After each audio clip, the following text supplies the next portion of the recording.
Hello दोस्तों, मेरा नाम है अक्षय। ये मैंने एक लास्ट मिनट एप्टीट्यूड की एक सीरीज़ बनाई है जिसको मैंने प्लेलिस्ट में आपको ऐड कर दिया है। अब प्लेलिस्ट मैंने लिंक डिस्क्रिप्शन में दे दी है और ये सिमिलरली कमेंट सेक्शन में भी डाल दी है। मैंने ये हर बार इस लिए बोल रहा हूँ क्योंकि कभी कभी नोटिफिकेशन नहीं आता है आप लोगों को, तो नोटिफिकेशन मिलना चाहिए लास्ट टाइम पे। अगर नहीं है तो फिर आप प्लेलिस्ट एक बार खोल के चेक कर सकते हो। डायरेक्ट प्लेलिस्ट आप खोलो, एक बार चेक करो और देख लो।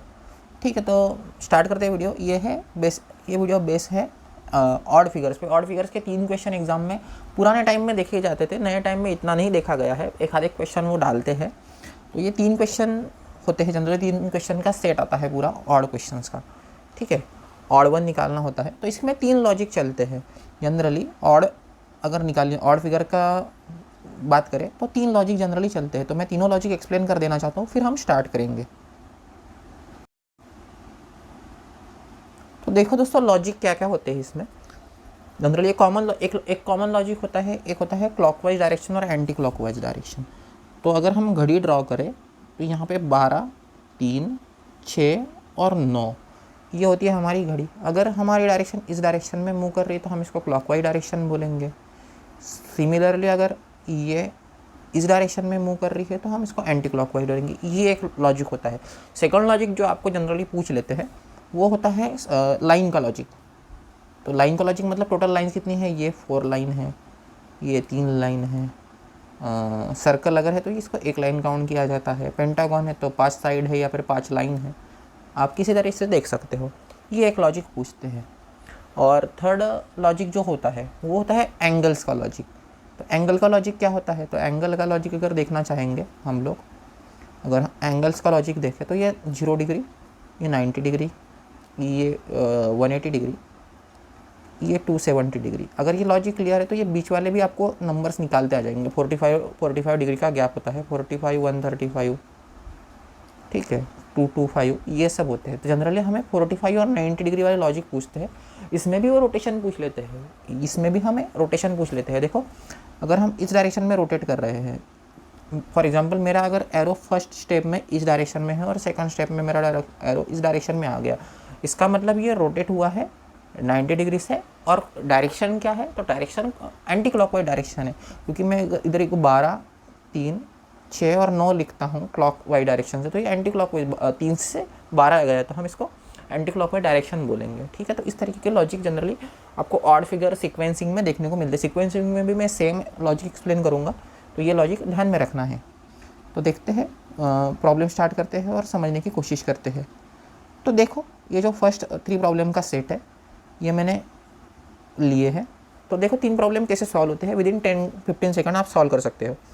तो यहाँ पे जो लॉजिक है, तो यहाँ पे देखो ये सारे एक दूसरे के क्रॉस है, मतलब एक सब के सब एक दूसरे के 90 डिग्री में चल रहे हैं।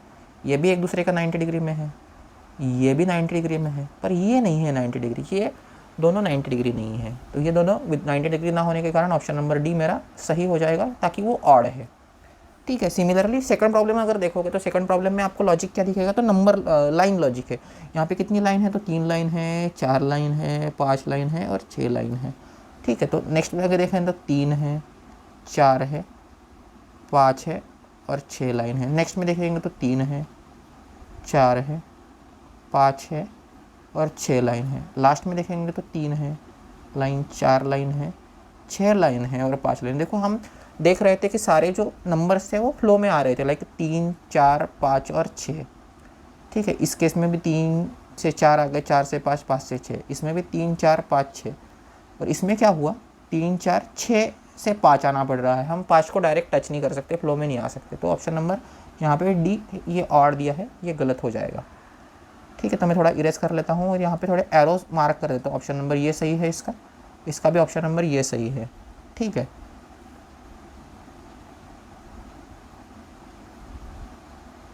ये ऑप्शन सही है। अब देखते हैं लास्ट वाले का क्या लॉजिक है। इस केस में ये सही था और इस केस में भी ये सही था, तो लास्ट में देखते हैं क्या सही है। अब देखो यहाँ पे लॉजिक क्या चल रहा है। अब सारी फिगर्स में देखो तो क्वाड्रेंट्स दिए हैं, तो यहाँ पे अपर क्वाड्रेंट में आया है, अपर राइट क्वाड्रेंट में। ये हम अब क्वाड्रेंट की लैंग्वेज में बोलो तो first quadrant, second quadrant, third quadrant और फोर्थ क्वाड्रेंट। अगर हम फोर्थ क्वाड्रेंट्स की लैंग्वेज में बोलते हैं तो क्वाड्रेंट्स में, तो ये फर्स्ट क्वाड्रेंट में आया है, ये फोर्थ क्वाड्रेंट में है, ये भी फोर्थ क्वाड्रेंट में है, ये भी फोर्थ क्वाड्रेंट में। तो ये मतलब ऑप्शन नंबर ए मेरा ऑड होना चाहिए क्योंकि वो फर्स्ट क्वाड्रेंट में आया हुआ है। तो देखते हैं next problem. Next problem set देखते हैं पूरा का पूरा। तो ये देखो यहाँ पे थोड़ा रोटेशन लॉजिक वगैरह सारे लॉजिक आपको यहाँ पे दिख जाएंगे। तो यहाँ पे लॉजिक क्या चल रहा है, तो लॉजिक क्या है, सिंपल ऑब्जर्व क्या करना है कि ये जो ब्लैक डॉट दिया है इसके राइट साइड में लाइन है, ब्लैक डॉट के राइट साइड में लाइन है, ब्लैक डॉट के राइट साइड में लाइन है, ब्लैक डॉट के राइट साइड में लाइन है, पर यहाँ पे ब्लैक डॉट के ये राइट साइड है लेफ्ट साइड है, ये हमें देखना पड़ेगा। तो ये लॉजिक हम सारों में लगाते हैं। तो ये ब्लैक के राइट में है, यहाँ पे मुझे कोई प्रॉब्लम नहीं, पर यहाँ पे ब्लैक के लेफ्ट में आ गया है। ये देखो ब्लैक का राइट है और ये ब्लैक का राइट है। हाँ ये समझ लो नीचे वाला है तो उसका जो राइट होता है ये इस साइड होता है और लेफ्ट होता है ये इस साइड होता है, अगर ये नीचे डायरेक्शन है इसकी, ठीक है। तो इसकी वजह से मैं लेफ्ट और राइट जज कर रहा हूँ, ठीक है। तो ऑप्शन नंबर मेरे ख्याल से ऑप्शन नंबर बी सही ऑड होना चाहिए, ऑप्शन नंबर बी ऑड होना चाहिए। सिमिलरली अगर देखेंगे थर्ड में, तो थर्ड में क्या हो रहा है, थर्ड में हो रहा है ऑप्शन नंबर ए एक्चुअली सही होना चाहिए क्योंकि हर केसेस में डायमंड दिया है, डायमंड दिया है, डायमंड दिया है, डायमंड दिया है, तीनों में डायमंड है। और यहाँ पे ये जो दिया है ये स्क्वायर दिया है, ठीक है। ये भी स्क्वायर ही होता है पर ये उसकी रोटेशन थोड़ी चेंज है। तो ऑप्शन नंबर मेरे ख्याल से ए सही होना चाहिए। इस केस में अगर देखेंगे, थर्ड केस में देखेंगे तो यहाँ पे एक फिगर मिसिंग है या फिर एक फिगर ज़्यादा है इसमें। अगर आप केयरफुली देखोगे तो ऑप्शन नंबर डी में यहाँ पे ये जो स्क्वायर वाला है ये ज़्यादा दिखाया, एक्स्ट्रा दिखाया गया है जो बाकी फिगर्स में नहीं है। तो ऑप्शन नंबर यहाँ पे डी ऑड आना चाहिए, ठीक है। ये सिंपल ऑब्जर्वेशन है जो आपको करने सीखने होंगे, प्रैक्टिस होती है। आपको बुक्स अगर देखोगे तो इसमें आप ऑब्जर्वेशन सारे सीख जाओगे। अब देखते हैं ये प्रॉब्लम कैसे सॉल्व करेंगे। ये भी सारे के सारे इजी प्रॉब्लम्स है। अब देखो लॉजिक क्या लग रहा है, आप अगर फिगर ऑब्जर्व करोगे तो लॉजिक दिख जाएगा कि एक डॉट इनसाइड है, एक डॉट दोनों के आउटसाइड है, एक डॉट इनसाइड है, एक डॉट दोनों के आउटसाइड है। सिमिलरली इसमें एक डॉट इनसाइड है, एक दोनों के आउटसाइड है। तो ऑप्शन नंबर जो ए है ये दोनों में इनसाइड है, तो ऑप्शन नंबर ए गलत है, ये ऑड वाला है। यहाँ पे अगर देखेंगे तो ये है एरो इस डायरेक्शन में, ये इस डायरेक्शन में जा रहा है, ये इस डायरेक्शन में है और ये इस डायरेक्शन में। तो कुछ समझ में नहीं आया करना क्या है। तो एक काम करते हैं, इसी एरो को हम रोटेट करते हैं, इसी एरो को अगर हम, ये डायरेक्शन था, इसको अगर रोटेट करते हैं तो ये इस डायरेक्शन में आ जाएगा। फिर से रोटेट करते हैं तो इस डायरेक्शन में आ जाएगा, फिर से रोटेट करते हैं तो इस डायरेक्शन में आ जाएगा। पर ये डायरेक्शन तो हमें कभी मिलेगी नहीं। अगर हम इस डायरेक्शन में क्लॉकवाइज डायरेक्शन में रोटेट कर रहे हैं तो ये एरो आएगा नहीं, ये तो एंटी क्लॉक वाली रोटेशन दी है। तो ऑप्शन नंबर सी मेरा ऑड होना चाहिए। अब देखते हैं लास्ट वाला ऑप्शन, लास्ट वाला क्वेश्चन देखते हैं क्या है। तो यहाँ पे दिया क्या है, तो ये जो भी ब्लैक डॉट दिए है ना, ये जो ब्लैक डॉट दिए ये सारे कॉर्नर्स में है या सारे वर्टाइसेस पे ज्वाइन है, तो ये सारे वर्टाइसेस पे है। पर इस थर्ड केस में ये साइड्स पे आ गए हैं, सारे डॉट जो इनसाइड वाले डॉट है ये साइड में आ गए हैं। मैं एरो से दिखा देता हूँ, थोड़ा सा एरो से क्लियर देखो, ये वर्टाइसेस ज्वाइन है, ये भी वर्टाइसेस है, ये भी वर्टाइसेस है, ये भी वर्टाइसेस है, यहाँ पे भी वर्टाइसेस है, दोनों के दोनों वर्टाइसेस है। पर इस केस में जो सारे एरो है ये शायद साइड में ज्वाइन किया गया है। तो ऑप्शन नंबर सी गलत हो जाए, ऑड है। तो ऑप्शन नंबर सी हमारा सही जवाब रहेगा। तो देखते हैं नेक्स्ट प्रॉब्लम। प्रॉब्लम मतलब प्रॉब्लम सेट देखेंगे। ये देखो, ये भी एक सिंपल सा बहुत अच्छा सा प्रॉब्लम है। देखो यहाँ पे लॉजिक क्या चल रहा है कि यहाँ पे जो इंटरसेक्शन आया है, यहाँ पे जो इंटरसेक्शन आया है ये दो का डॉट का इंटरसेक्शन दो पे है, दो पे है और दो पे है, और ये इंटरसेक्शन तीनों पे आ गया है, तीनों से इंटरसेक्शन। तो ऑप्शन नंबर डी मेरा ऑड रहेगा। सिमिलरली अगर इस केस में देखा जाए तो यहाँ पे ये वर्टाइसेस पे ज्वाइन है, यह वर्टाइसेस पे ज्वाइन है, ये भी वर्टाइसेस पे ज्वाइन है, और ये हमारा लाइन पे ज्वाइन हुआ है। तो ऑप्शन नंबर मेरा 5 सही होना, बी सही होना चाहिए। लास्ट प्रॉब्लम जो है वो आप घर पे ट्राई कर सकते हो, सिंपल सा लॉजिक लगाया गया है। तो ऑप्शन इसका आप ऑप्शन ट्राई कर सकते हो घर पे, काफ़ी सिंपल सा लॉजिक इसमें लगाया गया है। ये 2 प्रॉब्लम है एक्स्ट्रा वाले, ये भी मैं दिखा देता हूँ। तो यहाँ पे हुआ क्या है देखो, यहाँ पे 6 आउटसाइड साइड है, अंदर की साइड 4 है, यहाँ पे बाहर की साइड 4 है, अंदर की साइड 3 है, यहाँ पे बाहर की साइड 5 है, अंदर की साइड 4 है, और बाहर की साइड 6 है, अंदर की साइड 5 है। तो एक से कम साइड हमें दिख रही है। कहाँ पे एक से कम नहीं है? तो ऑप्शन नंबर ए में एक से कम नहीं है, तो ये ऑड हो जाएगा।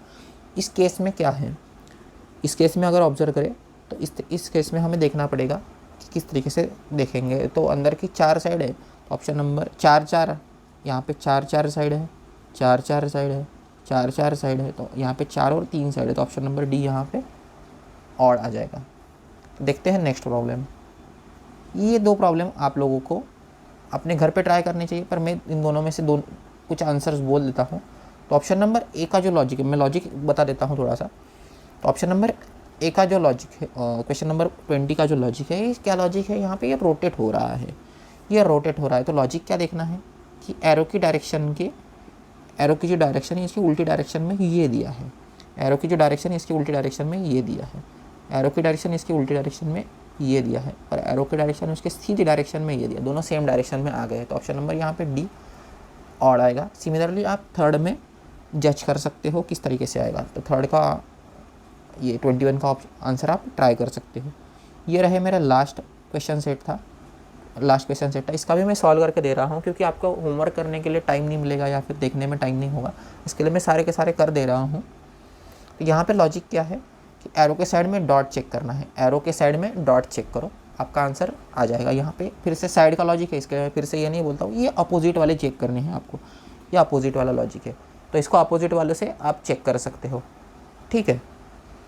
तो ये हो जाएगा आपका ऑड फिगर्स का। सिमिलरली नेक्स्ट मैं दिखाता हूँ, ये एक लास्ट वाला था। जनरली ये 2 प्रॉब्लम्स में मुझे क्यूरी मिली है, आप लोगों के कमेंट्स में मुझे क्यूरी मिली थी कि सर, मुझे व्हाट्सएप पे आए थे कि सर ये इस टाइप का प्रॉब्लम कैसे सॉल्व करते हैं।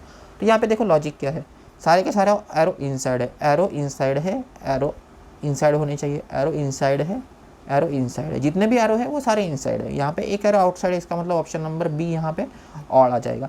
सिमिलरली इस केस में ये जो नेक्स्ट केस दी है, इस केस में क्या है, वो क्वाड्रिलेटरल है, क्वाड्रिलेटरल आउटसाइड है, पर ये आउटसाइड क्वाड्रिलेटरल है नहीं, ये ट्रायंगल दिया है आउटसाइड, तो ऑप्शन नंबर बी यहाँ पे ऑड आना चाहिए, ठीक है। तो इस तरीके से आप अगर सॉल्व करोगे तो ऑड फिगर्स आप 30 सेकंड से भी कम समय में सॉल्व कर सकते हो। तो ये देखो, ये एक दो प्रॉब्लम बाकी थे मेरे, ये एक देख लो आप, अगर सॉल्व कर पाए घर पे तो इसको ट्राई कर लो, क्या दिया है लॉजिक निकालना ट्राई करो, समझ में आ जाएगा किस तरीके से सॉल्व करना है। ये एक प्रॉब्लम है और एक ये प्रॉब्लम है, ये 2 प्रॉब्लम आपको घर पे ट्राई करनी चाहिए। तो ठीक है दोस्तों, मिलते हैं नेक्स्ट वीडियो में।